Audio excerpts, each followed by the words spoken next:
Marcus lost everything in one night: his son, his home, his future. Driving through a storm with divorce papers beside him, he was ready to give up. Then he saw them, a dying woman and 2 children shivering in the rain. He had no idea they would save him too.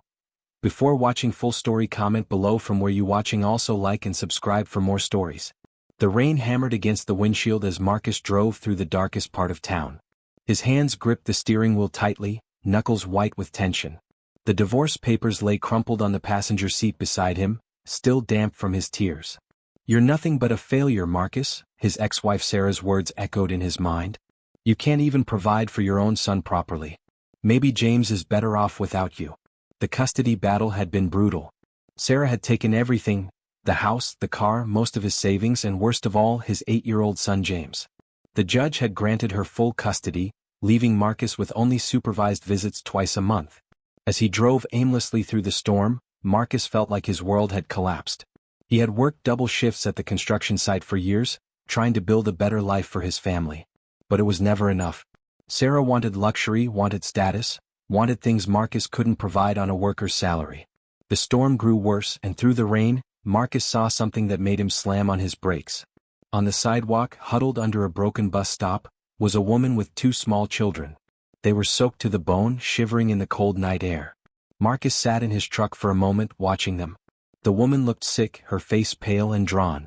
The children, a girl who looked about 6 and a boy around 4, clung to their mother desperately. They had nowhere to go. Something stirred in Marcus's heart. Despite his own pain, he couldn't drive past this family in need that he pulled over and rolled down his window. "Ma'am, are you okay?" he called out over the storm. The woman looked up, fear flashing in her eyes. She pulled her children closer. "We're fine," she said weakly, but her voice betrayed her desperation. Marcus could see they were anything but fine. The woman was burning with fever, and the children were crying from cold and hunger. "Look, I know you don't know me, but you can't stay out here in this storm. Let me help you." "I don't have money," the woman whispered, ashamed. "I'm not asking for money," Marcus replied gently. "I'm offering help. My name is Marcus. What's yours?" The woman hesitated, then said, "Elena. These are my children, Sophia and Miguel. Elena, you and your kids are going to get sick if you stay out here. I have a small apartment. It's not much, but it's warm and dry. Please let me help." Elena looked at her shivering children, then back at Marcus. Something in his eyes told her he was genuine. With no other choice, she nodded. Marcus's apartment was tiny, just 1 bedroom, a small living room, and a kitchen barely big enough for 2 people. But to Elena and her children, it felt like a palace after months of sleeping in shelters and on the streets. Elena collapsed on the couch as soon as they entered, her fever raging. Marcus immediately called his neighbor, Mrs. Rodriguez, who had been a nurse for 30 years. "She needs medicine and rest," Mrs. Rodriguez said after examining Elena. "This woman is very sick. Without proper care, she could have died out there." Over the next few days, Marcus took care of all 3 of them. He gave Elena his bed while he slept on the couch. He bought medicine with money he couldn't afford to spend. He cooked simple meals and made sure Sophia and Miguel had clean clothes. As Elena slowly recovered, she began to share her story. She had been married to a man named Carlos, who seemed loving at first but became abusive after their marriage. 4 years she endured his violence, staying only to protect her children.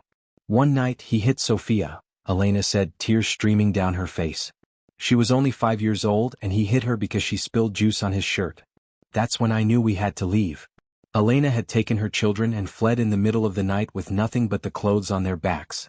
They had been homeless for 3 months, moving from shelter to shelter, often sleeping on the streets when there was no room. "I tried to find work, but who wants to hire someone with no address, no references, and 2 small children?" Elena said bitterly.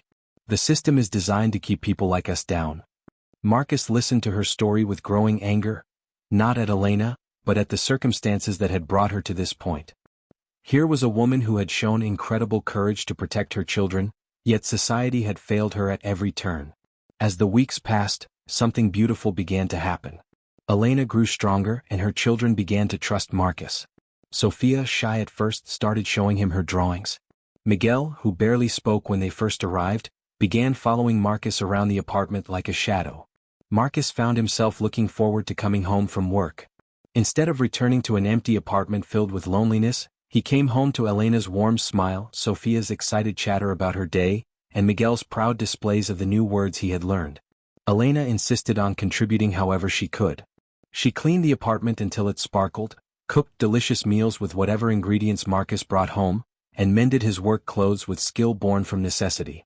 "You don't have to do all this," Marcus told her one evening as she served him a plate of food that smelled incredible despite being made from simple ingredients.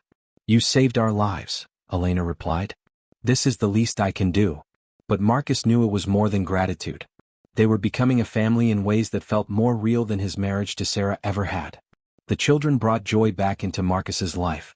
When Sophia drew pictures of their family, that included Marcus, his heart swelled with pride. When Miguel started calling him Papa Marcus, he felt a love deeper than anything he had ever experienced. Marcus began teaching Miguel how to build things with blocks and showed Sophia how to use basic tools.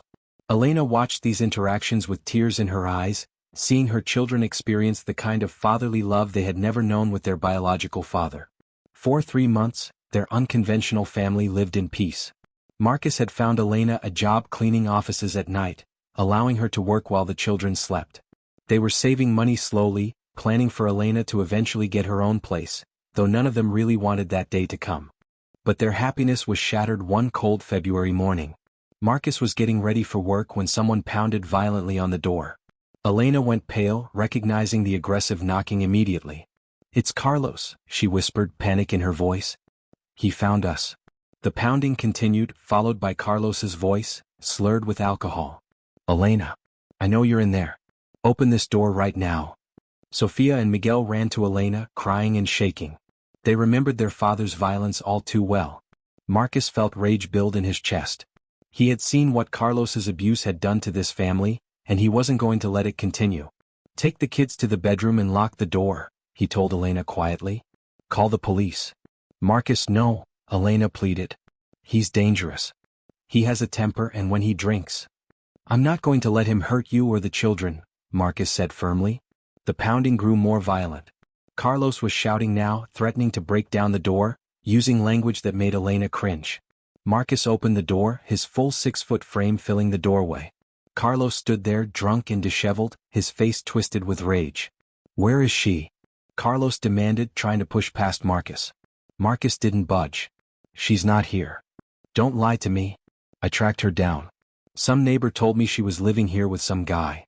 Carlos's eyes were bloodshot and he reeked of alcohol. "That's my wife and those are my kids." "She's not your wife anymore," Marcus said calmly. "And you have no right to be here." Carlos laughed bitterly. "And who are you? Her new boyfriend? Think you can just steal my family?" "I think a real man protects his family instead of terrorizing them," Marcus replied. The words hit their mark. Carlos's face turned red with fury and he swung at Marcus. But Marcus had been in construction for years. His reflexes were quick, and his body was strong from physical labor. He easily blocked the punch and grabbed Carlos by the shirt. "The police are on their way," Marcus said quietly. "You need to leave now." "This isn't over," Carlos snarled as he backed away. "She's my property and so are those kids. I'll be back." True to his word, Carlos returned.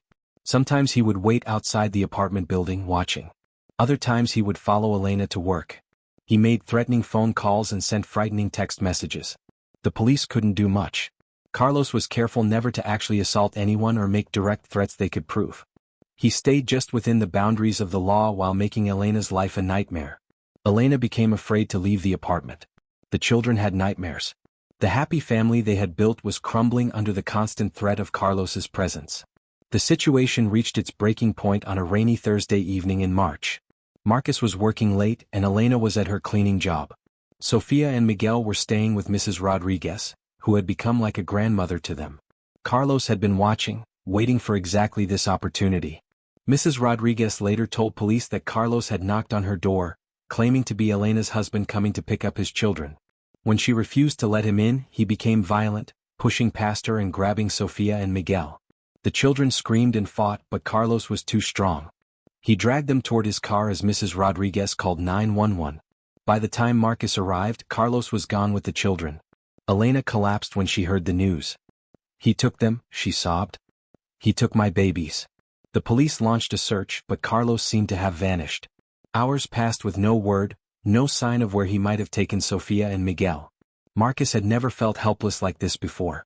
These children had become his own in every way that mattered, and he couldn't protect them.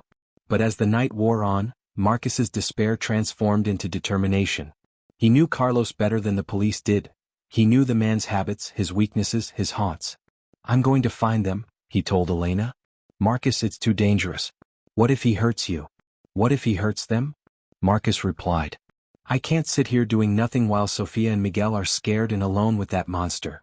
Marcus spent the entire night driving through the city, checking every bar, every cheap motel, every place Carlos might go. He called in favors from friends, fellow construction workers who knew the city's underbelly. Finally, at dawn he got a lead. A bartender at a dive bar remembered Carlos bragging about having a hideout, an abandoned warehouse where he sometimes went to drink and do drugs. Marcus found the warehouse on the outskirts of town. Carlos's beat-up car was parked outside. Marcus called the police, but he couldn't wait for them to arrive. Every minute that passed was another minute Sofia and Miguel spent in terror. He entered the warehouse quietly, his construction experience helping him move silently across the concrete floor. He could hear Carlos's voice echoing from somewhere deep inside the building, slurred and angry. Marcus followed the sound until he found them. Carlos had Sofia and Miguel tied up in a corner of the warehouse. The children were crying, dirty and clearly terrified. Carlos sat nearby, drinking from a bottle and ranting about how Elena had stolen his family. "You think you can replace me?" Carlos was saying to the frightened children. "That Marcus guy? He's nobody. I'm your father." Sofia, brave despite her fear, spoke up. "You're not our papa. Papa Marcus loves us. You hurt Mama." Carlos raised his hand as if to strike her, and that's when Marcus stepped out of the shadows. "Get away from them," Marcus said, his voice deadly quiet. Carlos spun around, shocked. "How did you find us?" "Doesn't matter. Let them go, Carlos. This is between you and me." Carlos laughed, but there was fear in his eyes now. "You think you're some kind of hero? You stole my family." "I didn't steal anything," Marcus said, moving closer. "You threw them away. You beat Elena, you terrorized those children, and you abandoned them.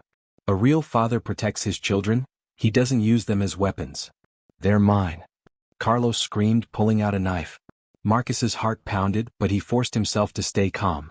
Sofia and Miguel were watching, and he couldn't let them see him afraid. "You're right," Marcus said, surprising Carlos. "They are yours, biologically. But being a father isn't about biology, Carlos. It's about love, protection, sacrifice. It's about putting their needs before your own." He took another step closer. "When was the last time you tucked them in at night? When did you last help with their homework or kiss their scrapes or tell them you were proud of them?" Carlos's hand shook as he held the knife. "Shut up. I do those things every day," Marcus continued. "I love them like they're my own blood because love is what makes a family, not DNA." Behind Carlos, Marcus could see police officers entering the warehouse, moving quietly into position. "You want to know the difference between us?" Marcus asked. "You use fear to control people. I use love to protect them." Carlos turned to check on the children, and in that moment of distraction the police moved in. He was disarmed and arrested before he could hurt anyone. Sofia and Miguel ran to Marcus, crying and clinging to him as he untied their bonds. "Papa Marcus." Miguel sobbed. "I was so scared." "I know, buddy," Marcus said, holding both children tight. "But you're safe now. You're both so brave." The trial was swift. Carlos was charged with kidnapping, child endangerment, and violating a restraining order. With multiple witnesses and clear evidence, he was sentenced to 10 years in prison. But the real victory wasn't in the courtroom, it was in the healing that followed. Elena finally felt safe enough to breathe. The constant fear that had shadowed her life for so long began to fade. She enrolled in night school to become a certified nursing assistant, determined to build a better future for her children. Sofia excelled in school, her natural brightness shining now that she felt secure. She drew pictures of her family constantly, always including Marcus, always showing them smiling and happy. Miguel blossomed from a scared, quiet child into a cheerful, talkative boy who wanted to be just like Papa Marcus when he grew up. And Marcus discovered that the love he had lost with his own son had been returned to him tenfold. Sofia and Miguel filled the hole in his heart that had been left by James's absence. The irony wasn't lost on him. In trying to save this broken family, they had saved him too. A year after Carlos's conviction, Marcus received an unexpected phone call. It was from James, his biological son, now 9 years old. "Dad?" the small voice said over the phone. "Mom said I could call you." Marcus's heart leaped. He hadn't heard from James in months, despite his attempts to maintain contact. "James? How are you, buddy?" "I'm okay. Dad, I heard about what you did. About how you saved that family. Mom told me the story." Marcus was surprised. Sarah had never spoken positively about him before. "Mom said you were a hero," James continued. "She said she was wrong about some things." It turned out that Sarah had been following the news coverage of Carlos's trial. When she realized the Marcus Thompson in the newspapers was her ex-husband, she had read every article, watched every interview. She saw how Elena spoke about Marcus with such gratitude and love. She saw Sophia and Miguel's faces light up when they talked about their Papa Marcus. She saw the man she had divorced in a completely new light. "I want to see you, Dad," James said. "Can I come visit?" Marcus felt tears spring to his eyes. "Of course, son. You can come anytime." When James arrived for his visit, Marcus was nervous.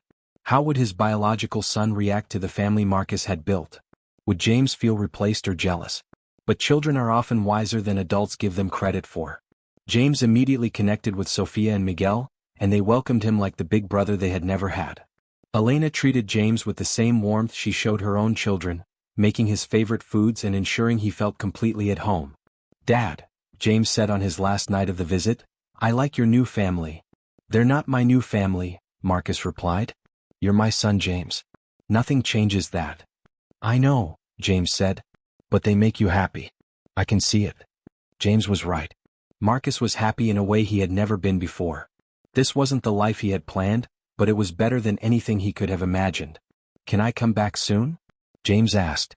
"This will always be your home," Marcus assured him. After that, James visited regularly. Sarah, seeing how much happier her son was when he came back from these visits, gradually increased the time James could spend with his father. 2 years after that first stormy night, Marcus stood in a courthouse once again. But this time he wasn't losing a family, he was gaining one. Elena wore a simple white dress, and Sophia and Miguel stood beside them as witnesses. James was there too, beaming with pride as he watched his father marry the woman who had become like a mother to him. "Do you, Marcus Thompson, take Elena Morales to be your wife?" the judge asked. "I do," Marcus said, looking into Elena's eyes and seeing his whole future there. "Do you, Elena Morales, take Marcus Thompson to be your husband?" "I do," Elena replied, her voice strong and clear. After the ceremony, Marcus officially adopted Sophia and Miguel. The papers that made them legally his children were just a formality. They had been his children in his heart from the moment he saw them shivering in that storm. "Papa Marcus is really our papa now," Sophia announced to everyone at the small reception. "He was always our real papa," Miguel added seriously, making all the adults laugh through their tears. 5 years later, Marcus sat on the porch of the small house they had bought together, watching his children play in the yard. Sophia was 10 now, top of her class and dreaming of becoming a doctor. Miguel was 8, following Marcus around every weekend learning to use tools and build things. James, now 13, spent every summer with them and alternated weekends between his mother's house and theirs. The 3 children were as close as any biological siblings, united by the love that had brought their family together. Elena worked as a registered nurse at the local hospital, having achieved her dream of helping others heal. She often worked with domestic violence victims, sharing her story and proving that it was possible to escape, to rebuild, to find happiness again. Marcus still worked construction, but now he was a foreman with his own crew. He had found purpose not just in building structures, but in building lives, his own families and the families of the men who worked for him. Sometimes, late at night, Marcus would think about that stormy evening that had changed everything. He had thought he was rescuing Elena and her children, but the truth was more complex. They had rescued each other. Sarah sometimes visited, bringing updates about her new life and her new husband. She and Marcus had found peace with each other, bonded by their shared love for James and their gratitude for how things had worked out. "You know what I realized?" Sarah said during one of these visits. "I spent so many years trying to make you into someone you weren't. But who you are, the man who stops in a storm to help strangers, who sacrifices everything for children who aren't even his own, that's exactly who you were supposed to be." Marcus smiled, watching James teach Miguel how to throw a baseball while Sophia cheered them on and Elena prepared dinner in the kitchen. "I used to think my life was ruined when I lost everything in the divorce," he told Sarah. "But I needed to lose that life to find this one." Carlos was still in prison and would be for several more years. Sometimes Sophia asked about her biological father, and Marcus always answered honestly but gently. He never spoke with hatred about Carlos, teaching the children that hurt people, but that cycle could be broken with love and forgiveness. The best revenge against someone who tried to destroy your family, Marcus would tell Elena, is building a family so strong and happy that it becomes impossible to destroy. As the sun set on another ordinary, extraordinary day, Marcus reflected on the journey that had brought them all together. He had learned that family isn't about blood or law or convenience. Family is about choice, the choice to love, to stay, to fight for each other no matter what. He had chosen Elena and her children that stormy night, not knowing they would choose him back and change his life forever. Together, they had built something beautiful from the broken pieces of their past lives. In the end, that's what love does. It takes the scattered fragments of broken hearts and creates something whole, something stronger than what came before. It transforms victims into survivors, strangers into family, and ordinary moments into miracles. Marcus Thompson had started that night as a man who had lost everything. He ended up as a man who had found everything he never knew he needed. And every day, as he watched his children grow and thrive in the safety of the love they had built together, he knew that some rescues go both ways. The storm that had brought them together was long over, but the warmth it had created would last a lifetime.